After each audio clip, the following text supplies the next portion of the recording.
মনে রাখো, আল্লাহর নজর থেকে কেউ যদি, আল্লাহর দয়া থেকে কেউ যদি ছিটকে পড়ে, তারে আর কেউ খবর নেয় না। তুই মনে কর, কারো প্রযুক্তি দিয়া, কারো ক্ষমতা দিয়া আল্লাহর দয়া ছাড়া পৃথিবীতে টিকা সম্ভব না। আমেরিকার একটি প্রদেশ পৃথিবীর সবচেয়ে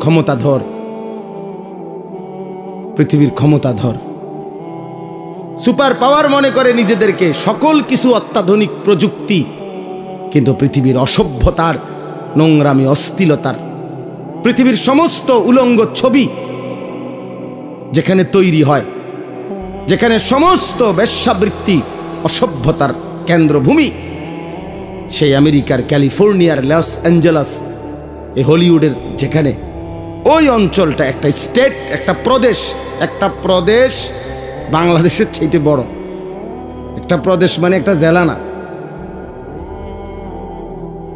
এই একটি স্টেট প্রদেশ পুরা জ্বলে আল্লাহর আযাবে, আগুনে ছাই হয়ে গেছে। আজকে 8 দিন 10 দিনের মতো হয়ে গেছে, এখনো আগুন নিভাইতে পারেনি, এখনো পুড়তেছে, এখনো পুড়ে যাচ্ছে। কোন 14,000 ফায়ার সার্ভিস কর্মী একসাথে 24 ঘন্টা ধরে পানি দিতেছে। পৃথিবীর সকল দেশের আশেপাশে, যার দেশে যত রকমের আগুন নিবানোর অত্যাধুনিক প্রযুক্তি আছে, সবাই পাঠাইছে, উপর থেকে বিমানের মাধ্যমে, নিচে, এবং আরো আশ্চর্য হলো সাগরের পারে ওই স্টেট, গোটা সাগরের পানি শুকায় লাইতেছে, মাগার আগুন নিবে না। আল্লাহ না নিবান পর্যন্ত খোদার গজব কেউ থামাইতে পারবে না। এজন্য বন্ধু, আল্লাহর নজর থেকে কেউ সরে গেলে, হ্যাঁ এটাই নিয়ম।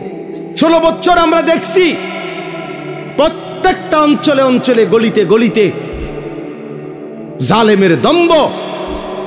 আজকে যখন আল্লাহর নজর আল্লাহ সরায় নিছে, আর এই ছোট্ট কিশোর নওজোয়ানদের হাতে পরাজিত হয়ে ফ্যাসিস্ট জালেম যখন পলাইছে, কই তার এই লাখ লাখ অনুসারীদের একটা নিঃশ্বাসও ফেলে না এখন আর। কই অহন কই পোস্টার রেডি কো, হ্যাঁ ব্যানার কই, ফেস্টুন কই, অন কই, কিরে বেটা কই? এইভাবে হারায় গেল না। হাইসো না, সবক নাও, সবক নাও বাবা। আমি রাজনীতির মানুষ না, আমার উদ্দেশ্য হলো এই কথা বুঝানো। কই 16 বছরে তো মনে হইছে বাংলাদেশের 1 ইঞ্চি জায়গা তাদের হাত থেকে বাহিরে না, সবটা আগলাইয়া রাখছে। কই? তার মানে আল্লাহ যখন কাউকে বেইজ্জতি করে, তখন জগতে আর তার কোনো নাম নিশানা থাকে না, নাম নিশানা থাকে। তোমরা মনে রাখো, আমার এই শেষ কথা, আল্লাহ তোমারে ভালো রাখলেই তুমি ভালো, আল্লাহ ভালো না রাখলে বাপ কেউ তোমারে ভালো রাখতে পারবে না। তুমি আল্লাহরে কষ্ট দিও না, আল্লাহরে এত বেশি নারাজ কইরো না রে বাপ।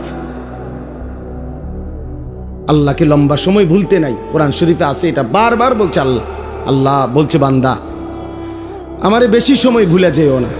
আমি যদি লম্বা সময় ভুলে যাও, একদিন আমি তোমাকে তোমার পরিচয় ভুলাই দেব। ফাআনসাহুম আনফুসাহুম, একদিন তোমার কবর আখিরাত ভুলাই দেব, আত্মপরিচয় ভুলাই দেব। তখন তুমি আর মানুষের মুমিনের পরিচয় থাকবে না। এই জন্য দয়া করে রাত গভীরে এই আমার শেষ কথা এটা। চলেন আর অল্প একটু সময়, এবার আমি যে আয়াতটা পড়ছি এটার উপরে একটু কথা বলি। 15 নম্বর পারা, 17 নম্বর সূরা বনী ইসরাইলের প্রথম আয়াত। এই আয়াতটা হলো মেরাজকে কেন্দ্র করে আমাদের প্রিয় নবী সাল্লাল্লাহু আলাইহি সাল্লামের জীবনের অত্যন্ত গুরুত্বপূর্ণ, মর্যাদাপূর্ণ, বৈশিষ্ট্যমণ্ডিত একটা ঘটনা। নবীজির জীবনের একটা আজিমুশান সম্মান নবীর, সেটা হলো মেরাজ।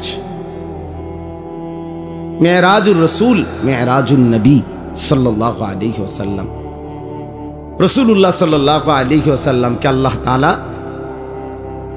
নবুয়তের সময়ে জমিন থেকে 7 আসমানের ঊর্ধ্বে, কোটি কোটি গুণ ঊর্ধ্বে আল্লাহ তাআলা তার মহান আরশে আজিমের মধ্যে মেহমান করে নিয়েছিলেন। সেখানে আল্লাহ তাআলা নবীজির সাথে সাক্ষাৎ করেছেন, কথাবার্তা বলছেন, হাদিয়া দিছেন। স্বচক্ষে নবী আল্লাহকে স্বচক্ষে দেখছেন, আবার দুনিয়ার জমিনে ফেরত আসছেন। এই ঘটনাটাকেই বলা হয় কি? মেরাজ। মানে আমি সংক্ষেপে বললাম, আর এটাকে কি বলে? মেরাজ বলে। এটা আমাদের নবী সাল্লাল্লাহু আলাইহি সাল্লামের জীবনের আশ্চর্যতম, অবাক করা, বিস্ময়কর ঘটনা। এই ঘটনাটা আল্লাহ তাআলা এই আয়াতের মধ্যে এই ঘটনার প্রথম অংশ তুলে ধরছেন। এই ঘটনাটা নবীজি সাল্লাল্লাহু আলাইহি সাল্লামের দুই ভাবে হয়েছে। একটা হলো জমিন থেকে জমিন, আরেকটা হলো জমিন থেকে আসমান ঊর্ধ্বে। প্রথম জিব্রাইল আইসা বোরাক, একটি জান্নাতি বাহন, ওইটার মধ্যে চড়াইয়া আল্লাহ নবী সাল্লাল্লাহু আলাইহি সাল্লামকে মক্কার জমিন থেকে, কাবা ঘরের কাছ থেকে মসজিদে আকসা, যেটা বর্তমান ফিলিস্তিনে বাইতুল মুকাদ্দাস, এই যেটাকে জেরুজালেম, ইসরায়েলরা ওই ইহুদি কুত্তারা যে জায়গাটা দখল করে রাখছে, মুসলমানদের প্রথম কিবলা মসজিদে আকসা, অত্যন্ত বরকতময় জমিন। এই বরকতময় ভূমি মসজিদ, ওইখান পর্যন্ত প্রথম জিব্রাইল নবীজিকে নিয়ে গেছে। তাহলে মক্কার জমিন থেকে ওই বাইতুল মুকাদ্দাসের জমিন মসজিদে আকসা, মানে মসজিদে হারাম থেকে মসজিদে আকসা। আমরা অনেকেই আলহামদুলিল্লাহ কাবাঘর সবাই যাওয়ার তৌফিক না হলেও দেখছি। তো এই কাবাঘর যে ছবিতে দেখছি, কালো গিলাফের যে কাবাঘর, এই কাবাঘরের চারদিকে গোলাকার, চারিদিকে মিলাইয়া মসজিদ আছে। এই মসজিদটারই বলে মসজিদে হারাম, অর্থ সম্মানিত মসজিদ। এটা এই মসজিদে হারাম মানে কাবাঘরের এই সীমানা থেকে ওই মসজিদে আকসা পর্যন্ত আল্লাহ নবী সাল্লাল্লাহু আলাইহি সাল্লামকে জিব্রাইল নিয়ে গেছেন। তাহলে জমিন থেকে জমিন, মসজিদ থেকে মসজিদ, কই থেকে কই? মসজিদ থেকে মসজিদ, অথবা জমিন থেকে কি জমিন। এটা হলো এই ভ্রমণের প্রথম অংশ, মেরাজের। আর ওইখান থেকে মসজিদে আকসা থেকে দুইটা বর্ণনা, একটা হলো বোরাক উপরে উঠছে, আরেকটা হলো আসমান থেকে সিঁড়ি নামাইছে আল্লাহ কুদরতি ভাবে। ওই সিঁড়ির উপর দিয়া বোরাক সিঁড়ি বাইয়া আসমানে উঠছে। তো আল্লাহ তাআলা কুদরতি ভাবে নবী সাল্লাল্লাহু আলাইহি সাল্লামকে সশরীরে জিব্রাইলের মাধ্যমে আসমানে নিয়ে গেছেন। প্রথম আসমান, দ্বিতীয় আসমান, এভাবে 7 আসমান পার করছেন। প্রত্যেক আসমানে অগণিত ফেরেশতাদের সাথে দেখা হয়েছে। বিভিন্ন নবী রাসূলদের সাথেও আমাদের নবী সাল্লাল্লাহু আলাইহি সাল্লামের সাক্ষাৎ হয়েছে। 7 আসমান পার করে এরপরে আল্লাহ তাআলা সিদরাতুল মুনতাহার ওইদিকে আলাদা আরেকটি বাহন পাঠাইয়া এরপরে নবীজি সাল্লাল্লাহু আলাইহি সাল্লামকে আরশে আজিমের মেহমান বানাইছেন। যেখানে নিয়ে গেছেন সর্বশেষ, সেখানে ইতিপূর্ব কেউ আর যায় নাই, আগামীর কিয়ামত পর্যন্ত আর কেউ যাবে না। তিনি একজনই ওই মর্যাদা পেয়েছেন, আল্লাহ তাআলা তাকে নিয়েছেন। তিনি একজনই, তিনি আমাদের রাসূল মুহাম্মদুর রাসূল সাল্লাল্লাহু আলাইহি ওয়াসাল্লাম। আল্লাহ তাআলা সর্বোচ্চ মর্যাদায়, আল্লাহর সৃষ্টির সর্বোচ্চ মাকামে আল্লাহ তাআলা নবীজিকে তুলেছেন।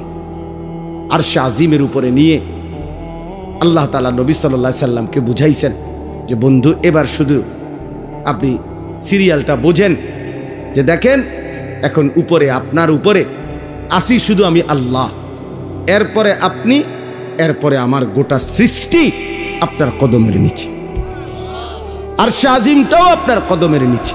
তাইলে এখন এবার স্তর বুঝতে কোন, প্রথমে আমি আল্লাহ, তারপরে আপনি রাসূলুল্লাহ, তারপরে গোটা সৃষ্টি।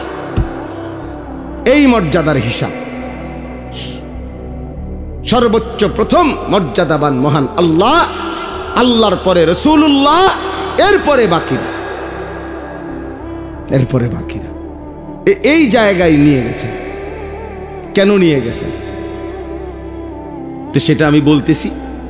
আগে ঘটনার যেই প্রথম অংশ, অর্থাৎ জমিন থেকে জমিন, মসজিদ থেকে মসজিদ, এই কথাটা আল্লাহ এখানে বলছেন। সুবহানাল্লাযী আসরা, পবিত্রময় সত্তা সেই মহান আল্লাহ, বড় বেশি পবিত্রতম, যিনি তার বান্দা প্রিয় রসুলকে নিয়ে গেছেন রাত্রিবেলা মিনাল মসজিদিল হারামি ইলাল মসজিদিল আকসা, মসজিদে হারাম থেকে মসজিদে আকসা পর্যন্ত। কোন মসজিদ? মসজিদে আকসা।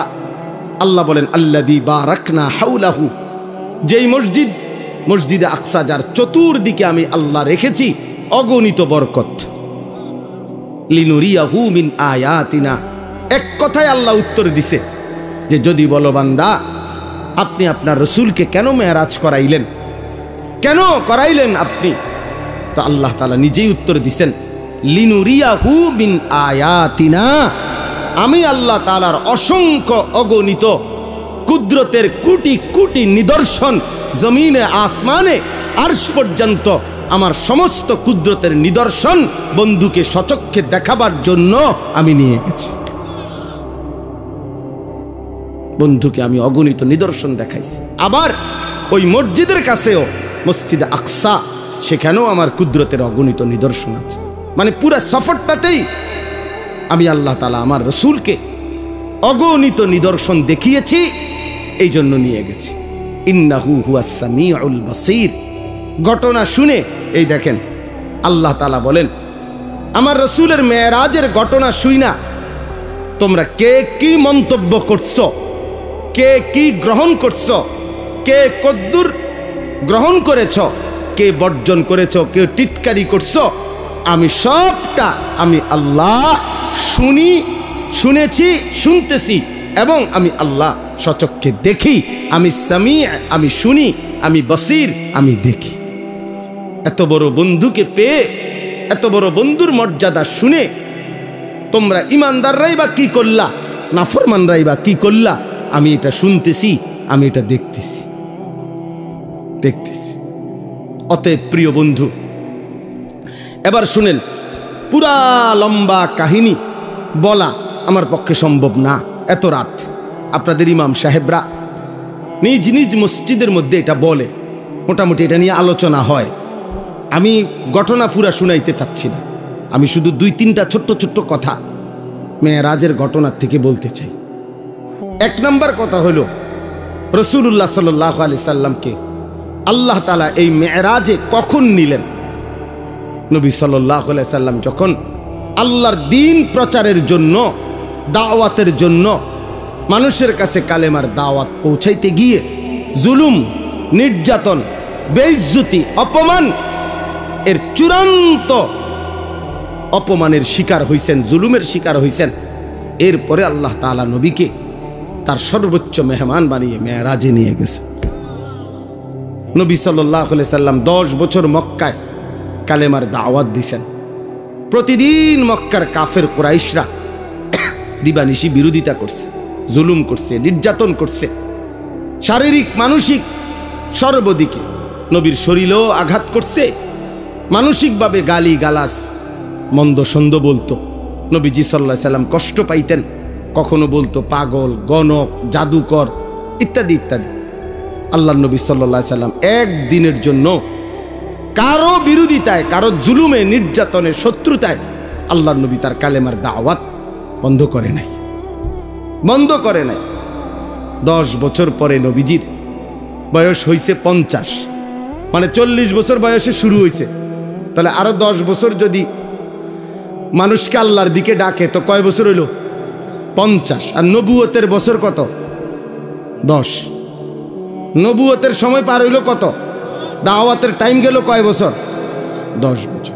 এই 10 বছর পরে নবীজির বয়স যখন 50, তখন নবীজির 2 জন ঘনিষ্ঠ মানুষ ইন্তেকাল করছেন।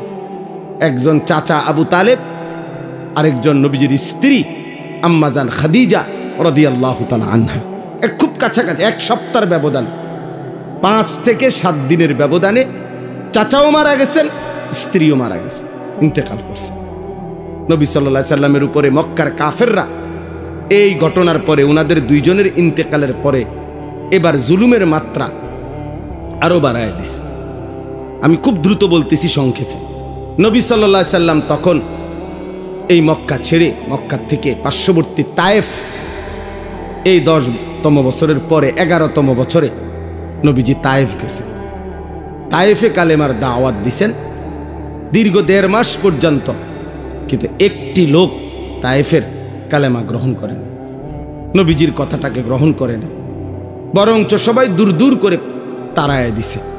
এমনকি এই তায়েফের সর্দাররা তাদের ছেলেদেরকে, কিশোর ছেলেদেরকে লাগায় দিছে, এই লোকটা পাগল, নাউজুবিল্লাহ, যত মারো পাথর মেরে তারে বের করে দাও।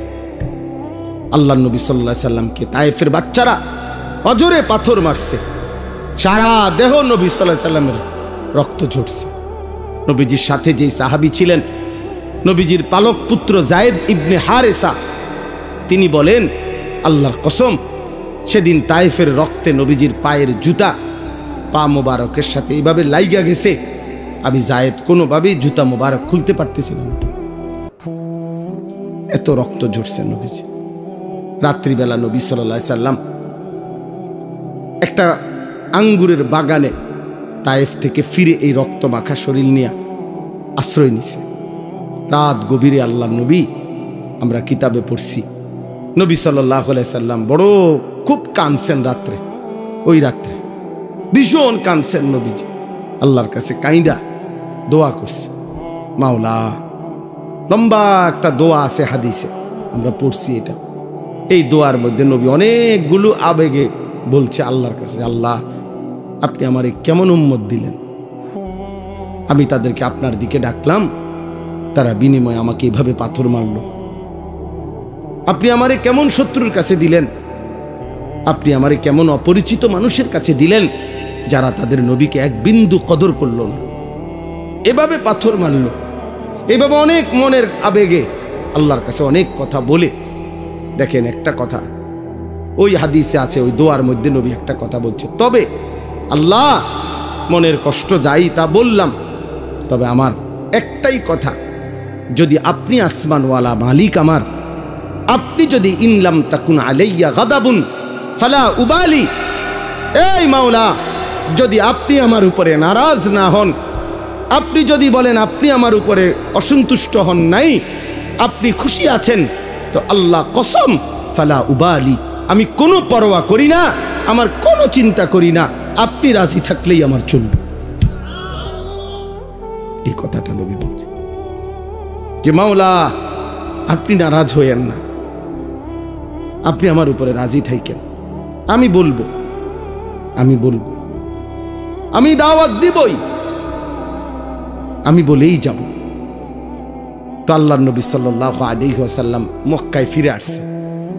এই দেখেন ছেলেরা, বাপ, তোমরাও শোনো, এই যখন নবীজি এই রক্তাক্ত হয়ে মক্কায় ফিরে আসছে, এই 11তম বছর, 51 বছর নবীজির বয়স, এই তখন মক্কাবাসী এত বেশি বিদ্রুপ করছে নবীজিরে, রাত দিন টিটকারি করতে লাগছে, হায় মুহাম্মদ, তুমি শুনলাম তোমারে আল্লাহ বলে অনেক ভালোবাসে, তোমারে অনেক মর্যাদা দিব, তোমার অনেক সম্মান, কত কথাই তো তুমি কইলা, কত কিছুই তো শুনাইলা আমাগরে, কই আজকে আমরাও তোমারে তাড়ায় দিলাম, তায়েফে গেলা, সেখানের তারাও তোমারে তাড়ায় দিল, এমন কি ছোট ছোট বাচ্চারা তোমারে পাথর মারে, তো তোমার সম্মান কই, আর তোমার আল্লাহ কই, কই তোমার মর্যাদা, কই তোমার সম্মান? চিন্তা করে দেখেন। আচ্ছা, এই কথাটা বলার পর রাসূলুল্লাহ সাল্লাল্লাহু আলাইহি ওয়াসাল্লামের কলজাটার মধ্যে কেমন কষ্টটা লাগছে, একবার দুইবার না, পথে ঘাটে বলতে লাগছে যে হায় মুহাম্মদ, তোমার ইজ্জত কোথায়, সম্মান কোথায়, তোমার আল্লাহ তোমারে কই মর্যাদা দিল, তোমার বাচ্চারা পর্যন্ত পাথর মারে। এই তখন আল্লাহ তাআলা এই ঘটনার পরে তায়েফ থেকে ফিরে আসার কিছুদিন পর আল্লাহ তাআলা নবী সাল্লাল্লাহু আলাইহি সাল্লামের ব্যাপারে যখন মক্কাবাসী এইভাবে বিদ্রুপ করতে লাগছে, তখন আল্লাহ একদিন জিব্রাইলকে বলছে, জিব্রাইল যাও, যাও জিব্রাইল, আমার বন্ধুকে আমার কাছে নিয়ে আসো। বন্ধু আমার অনেক দিন কষ্ট সইছে, আমার বন্ধুর প্রতি ফোঁটা রক্ত আমি দেখছি, আমি বন্ধুর চোখের পানি দেখছি। যাও, আজ আমি বন্ধুকে সম্মান দেব, গোটা পৃথিবীবাসীকে দেখায় দেব আমার বন্ধুর ইজ্জত কাকে বলে, সম্মান কাকে বলে, আজ দেখায় দেব।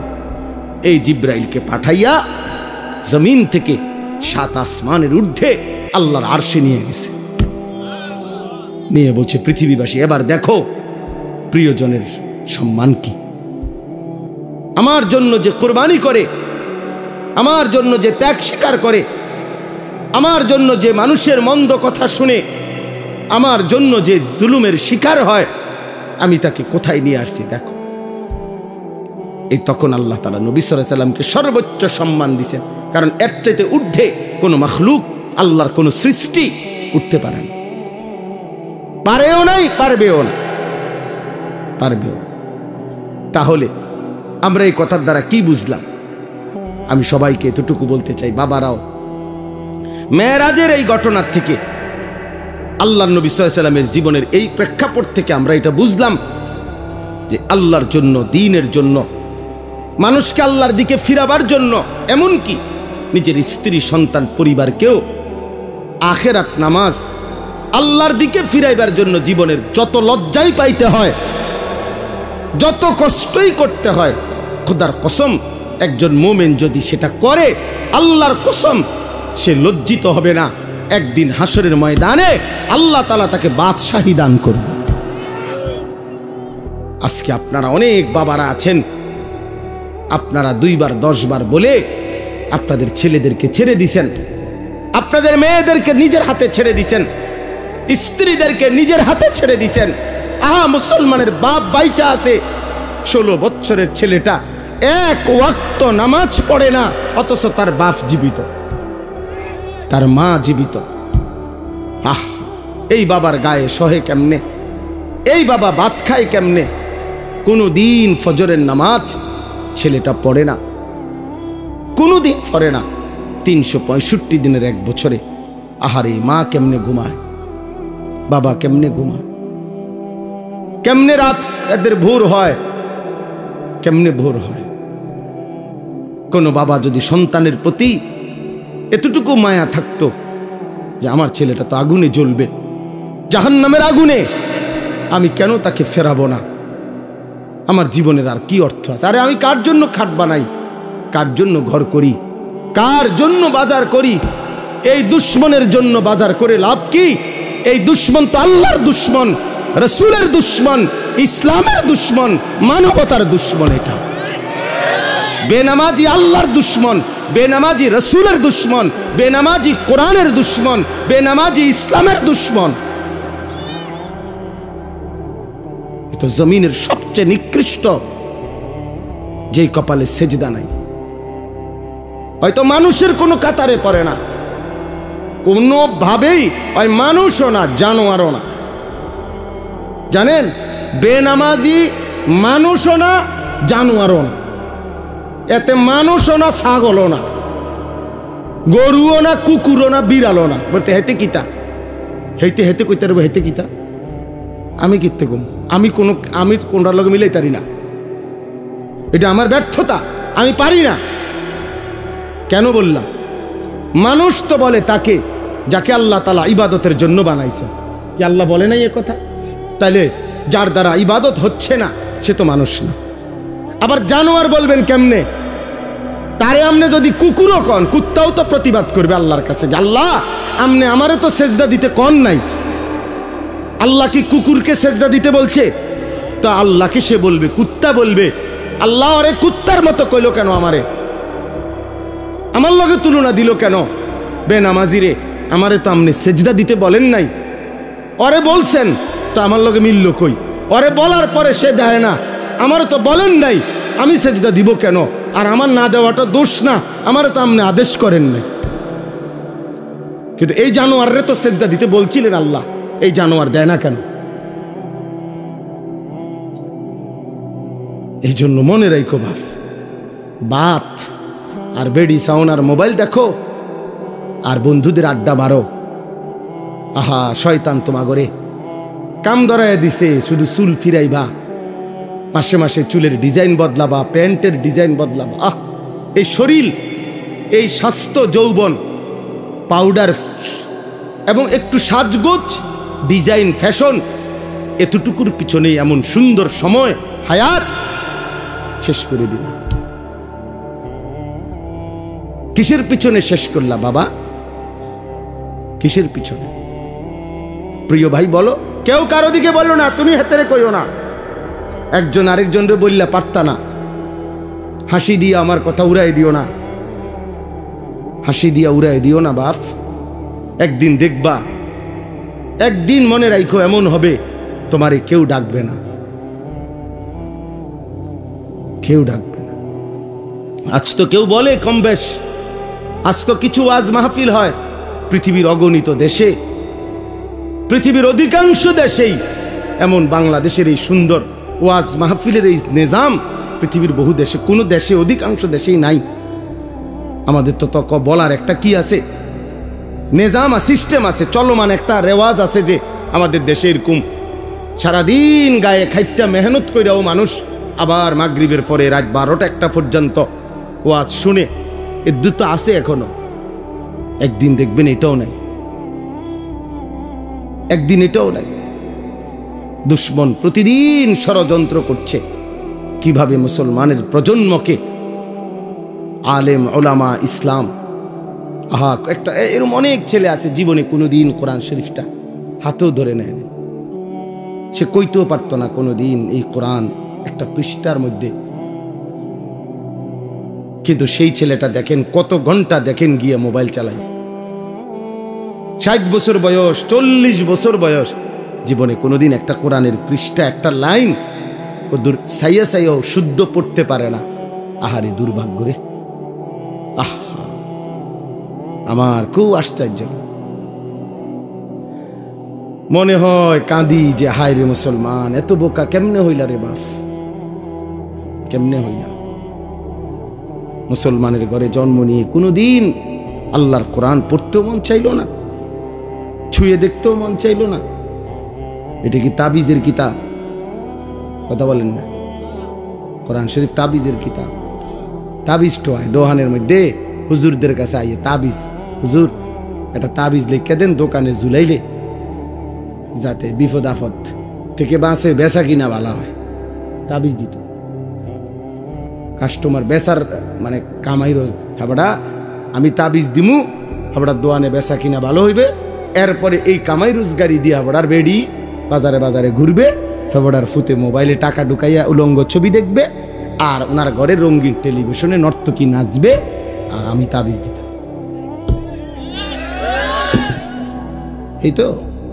এই তো বিবেক, এই তো ইনসাফ।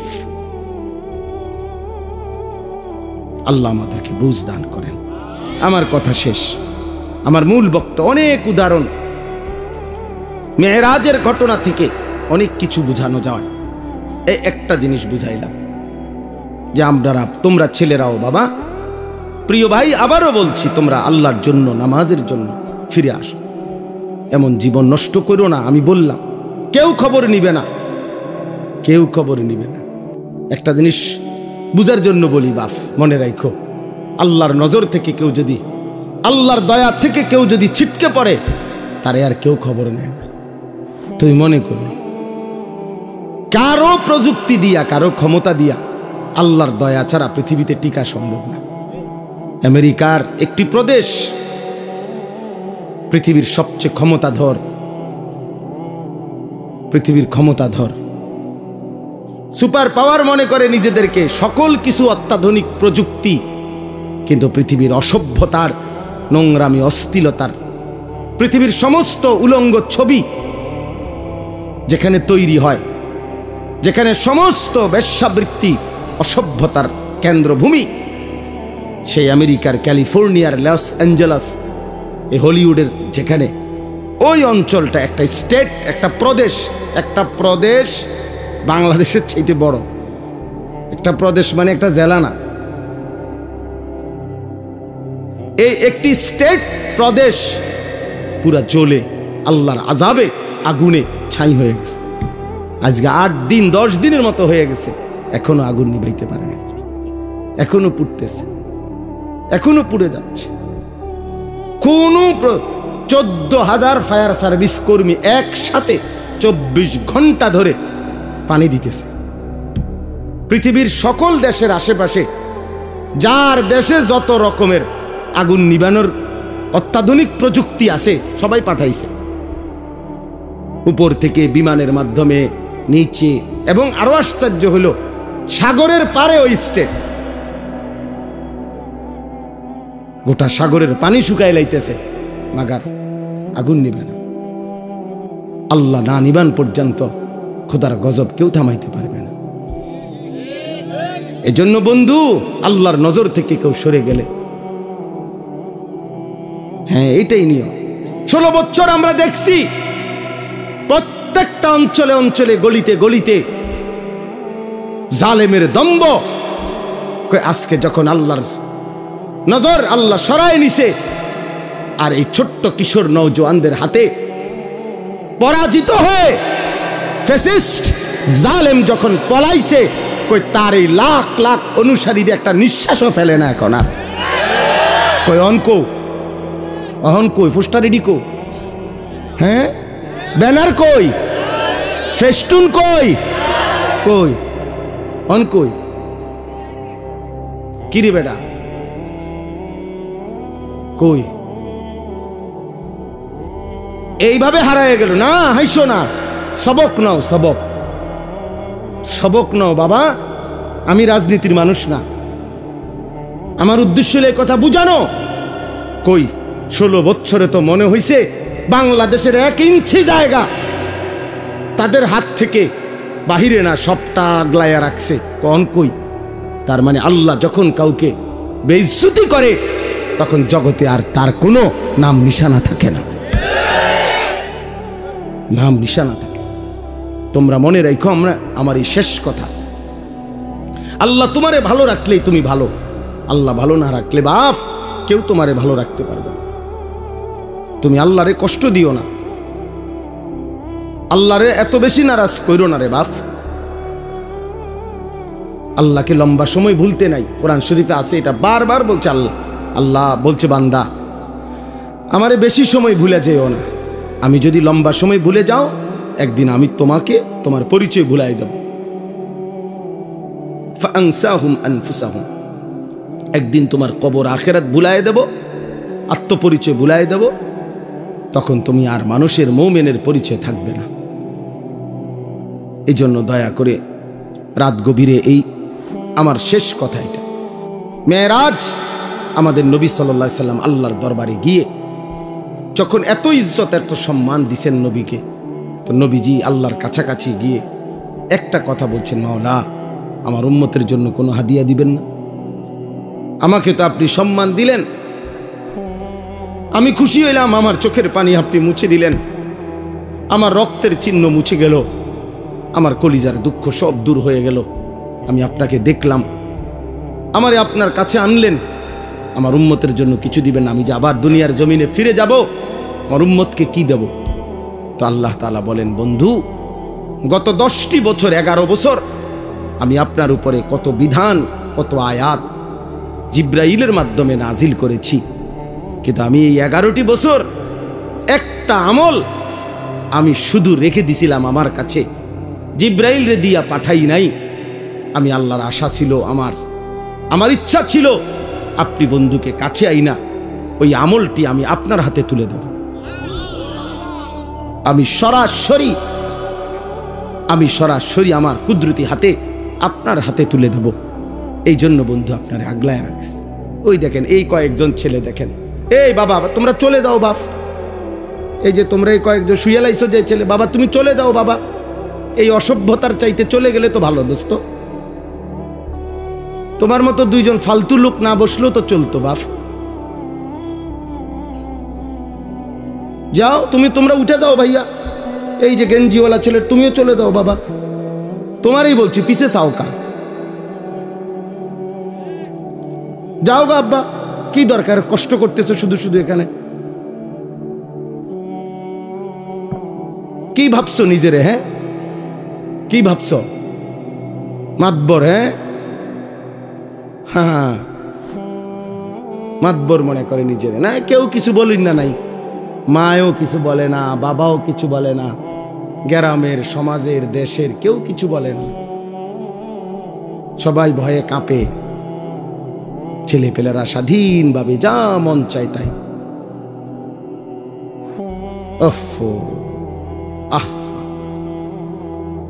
বিবেকহীন হলে কেমন যা হয়। পালাইছে, তাদের হাতে কালেমারও বিজয় হবে। নওজোয়ানের হিম্মত আল্লাহর বড় পছন্দ। নওজোয়ান জাগলে আল্লাহ তাআলা খুব পছন্দ করে। কেন নষ্ট হইবা বাপ? অনেকক্ষণ ধরে দেখতেছি আমি, ওরা এই 3-4 জন এখানে দুষ্টামি করতেছে। আরে বিবেকহীন, তুমি চলে যাও নাই তো, আমি তো তোমার জোর করি নাই। এখানে 14-15 বছরেই যদি তোমরা, 16 বছরে যদি তোমরা এত নষ্ট হয়ে যাও যে এক ওয়াক্ত নামাজ পড়তে মন চায় না, আহা বাবা, তো বাকি জীবন কেমনে পার করবা? 18 বছর বয়সে যদি এত হাজার নারী দেখে ফেলো, তো বাকি জীবন কি দেখবা? বিবাহিত স্ত্রী দেখে তো আর মজা পাইতা না। সত্য কথা বললাম, খোলামেলা বললাম। বয়স্ক বাবা না থাকলে আরো বলতাম। একদিন চরিত্র নষ্ট করতে করতে প্রয়োজনের মুহূর্তে আর কিছুই মিলবে না। এর দূরে বললাম, বিবেক থাকলে ভাইব। হারাম, হারাম তোমার শরীর নষ্ট করে দেয়। আল্লাহ তাআলা প্রত্যেকের জন্য ভালোবাসার এক প্রিয়তম স্ত্রী আল্লাহ তাআলা রেখেছেন। আল্লাহ তাআলা রেখেছেন হালাল স্ত্রীর পবিত্র চাহনি, তার মধ্যে বরকত আছে, ভালোবাসা আছে, তার ভিতরে ইবাদত আছে। নবী সাল্লাল্লাহু আলাইহি সাল্লাম হচ্ছে, কেউ তার স্ত্রীকে যদি ভালোবেসে আদর করে একটা লোকমা খাবার মুখে তুলে দেয়, একটা রুটি তুলে দিছে, আল্লাহর কসম নবী বলছে আল্লাহ তাআলা সাদকার সওয়াব আমলনামায় তুলে দিবে। আর যে ব্যক্তি ভিন নারী দেখছে, তো তার চোখের মধ্যে কিয়ামতের দিন সীসা গলায়া চোখে দেওয়া। তাহলে দুটোটারই কথা আছে। এক হালাল সন্তান, পবিত্র স্বামী স্ত্রীর বন্ধনের যে সন্তান। আমি তো প্রায় বলি, মিয়া আমার ছোট মেয়ে আছে, আমার ছোট্ট মেয়েটা আমার কাছে মনে হয় সবসময়, আমি বলি ওর হাসি, আমার মেয়ে হাসলে আমার কাছে মনে হয় দুনিয়া হাসে, জগৎ হাসে। আমার কাছে মনে হয় আমার এই ছোট্ট মেয়ের হাসি মুখের গোটা পৃথিবীর সব সুন্দর কিছুই না, এই বাচ্চার হাসিটা যতটা সুন্দর। তাহলে এক বাচ্চা, এক স্বামী স্ত্রী, এক পবিত্র বন্ধন, বাবা, এর বরকতি আলাদা। তুমি কেন নারী দেখা, ছবি দেখা নষ্ট হয়ে যাবে? আমার বললাম, আমি এই 17, 18, 16 বছর বয়সে বাবা আরো নাদুস নুদুস চেহারা, সুরত, গাল, চোখ, মুখ আরো নাদুস নুদুস, আরো হৃষ্টপুষ্ট হওয়ার কথা। কিন্তু এখন তোমাদের অধিকাংশ ছেলের চেহারা, চোখ, গাল, মুখ ভিতরে ঢুকা। এটার একটা অন্যতম কারণ, মনে রাখো আমার কথা, একটা অন্যতম কারণ এই যে অব্যাহত নারী ছবি, নাচ, গান, উলঙ্গ দৃশ্য তোমরা যে দেখো, খোদার কসম, আল্লাহর কসম, আল্লাহর কসম, গুনাহ শরীরকে দুর্বল করে। এটা কিতাবে আছে। এজন্য চেহারার সৌন্দর্য থাকে না। চুল দিয়া সুন্দর না বাপ, দয়া করে এই জন্য ভালো হোক, সুন্দর হোক, আখলাক সুন্দর করো। আল্লাহ তাআলা আমাদের প্রতিটা ছেলেকে কবুল করে নেন। আল্লাহ তাআলা আমাদের এই মাহফিলকে কবুল করে নেন। আজকের এই সুন্দর আয়োজনের মধ্যে বরকত দান করেন। আমরা মনে রাখতে হবে, তাহলে আমাদের মেরাজ নবীজির ঠিক তারিখ খোঁজা এটা মূল বিষয় না, সবক নেওয়া মূল বিষয়। তাহলে আমরা সবক নেব, এক, আল্লাহর দ্বীনের জন্য আমার সব কোরবান হোক, তারপর আমি আল্লাহকে নারাজ করব না, বিনিময়ে আল্লাহ আমাকে সম্মান দেবেন। 2, মেরাজের শ্রেষ্ঠতম হাদিয়া 5 ওয়াক্ত নামাজ, সেটা আমরা জীবনের জন্য গ্রহণ করব। আমাদের জন্যই তো আনছেন নাকি, তা আমরা সেটা গ্রহণ করব। 5 ওয়াক্ত নামাজ। মেরাজ মানে খিচুড়ি না, মেরাজ মানে বিরানি না, মেরাজ মানে জিলাফি না, মেরাজ মানে 5 ওয়াক্ত নামাজের সেজদা। মেরাজ মানে আল্লাহর জন্য জীবন কোরবানি করা।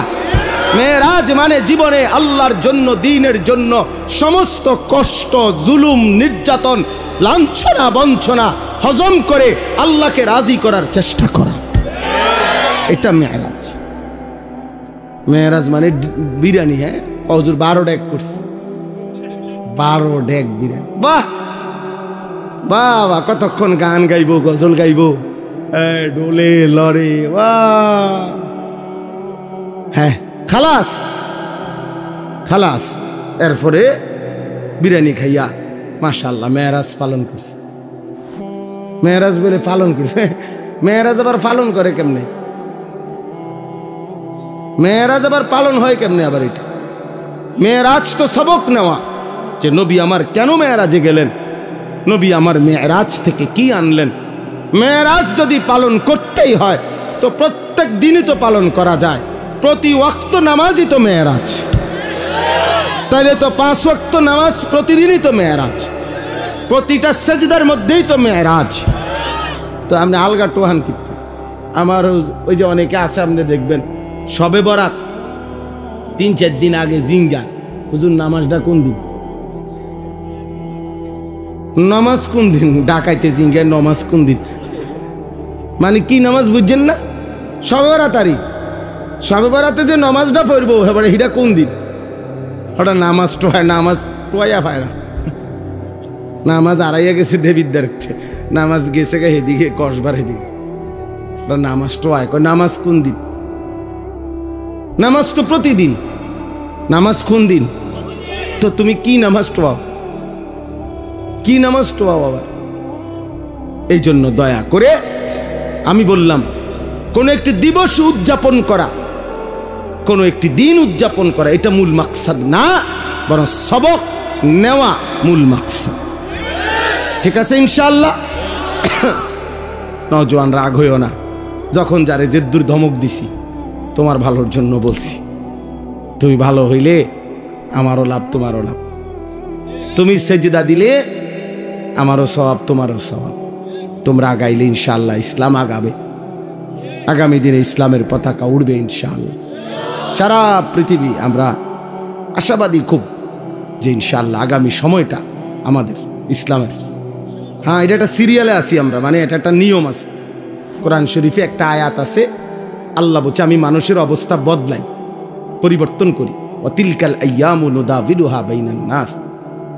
এজন্য মানুষ সবসময় হাসে না, সবসময় কাঁদে না, মানুষ সবসময় সুখে থাকে না, সবসময় দুঃখেও থাকে না, মানুষ সবসময় অসুস্থ থাকে না, সবসময় সুস্থও থাকে না। ঠিক কিনা? অবস্থা কি হয়? পরিবর্তন। মুসলমানদের অবস্থা, একসময় পৃথিবীব্যাপী মুসলমানদের বাদশাহী ছিল, খেলাফত। আজকে 100 বছরের বেশি হয়ে গেছে মুসলমানদের খেলাফত নাই। মুসলমান আমরা আজকে 100 বছরের বেশি নির্যাতিত, মজলুম, সারা পৃথিবীতে জুলুমের শিকার। তো কাজেই আল্লাহ বলছে আমি মানুষের অবস্থা বদলাই। তাহলে এইবার এটা প্রমাণ করে ওলামায়ে কেরাম বলতেছেন যে এবার আল্লাহর সিদ্ধান্ত তো নতুন আসবে, পরিবর্তন হবে অবস্থা। তাহলে একসময় আমাদের হাতে রাজত্ব ছিল, মাঝখানে অনেক দিন আমরা রাজত্ব হারা, ঘর হারা, আমরা মজলুম, জুলুমের শিকার, নির্যাতনের শিকার, জমিনে ইমানদারের রক্তে জমিন ভাসছে বহুদিন। ইনশাআল্লাহ এইবার সিরিয়ালে নতুন করে আল্লাহর সিদ্ধান্ত যেদিনে আসে সেদিনই ইসলামের বিজয় হবে মনে রেখো। এটা সিরিয়ালে আসি আমরা এখন সিরিয়ালে, বিজয়ের সিরিয়ালে।